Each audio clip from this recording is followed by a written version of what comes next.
नमस्कार. नमस्कार. तुमचं नाव आणि पत्ता सांगा. कचरू पंढरीनाथ वाघ, राहणार कुरुंडी, तालुका जुन्नर, जिल्हा पुणे. आपण क्रॉप बिल्डर टेक्नॉलॉजी आपल्या टोमॅटोच्या या पिकासाठी वापरली का? वापरलेली साहेब पहिली, पण आता पण त्याचा आपण वापर करणार आहे. पाठीमागे आपण तुमच्या मिरची पिकासाठी पण आपण आपली टेक्नॉलॉजी दिली होती. तर तुम्हाला ती टेक्नॉलॉजी वापरून समाधान मिळालं होतं का?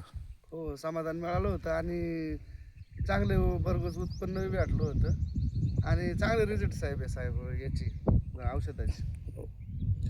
आता टोमॅटोच्या पिकामध्ये तुम्हाला काय बदल दिसतोय? म्हणजे पहिल्यापेक्षा जरा फरक जाणवतो बा. एवढ्या उन्हाळ्यात आहे का नाही, अशी पानांना पहिले आकडे यायचे अशा याच्यामध्ये उन्हामध्ये, पण ते आता या औषधांमुळे जरा ती कमी प्रमाणात व्हायला लागलेली.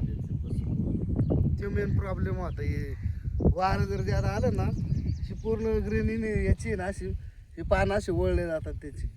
पण ह्या औषधांमुळे ते एकदम अशी फ्रेश पानं राहतात एकदम. आपलं प्रोडक्ट वापरून तुम्ही समाधानी आहात का? हो, समाधानी आहे. बाकी शेतकऱ्यांसाठी काय सल्ला असेल? काय आता थोडा खर्च वाचवायचा असेल तर शाशी खत शेती करायला पण जरा थोडं बरं वाटतं. म्हणजे जे रासायनिक खते औषधं असतात ना, यांना खर्च भरपूर असतो, याला जरा खर्च कमी होतो यांच्या औषधांचा. त्याच्यामुळे नक्कीच शेतकऱ्यांचा फायदा होतो. ते रिझल्ट चांगले आणि रिझल्ट बी आहे सगळ्या गोष्टीला. फळापर्यंत उत्पादन चांगलं निघते.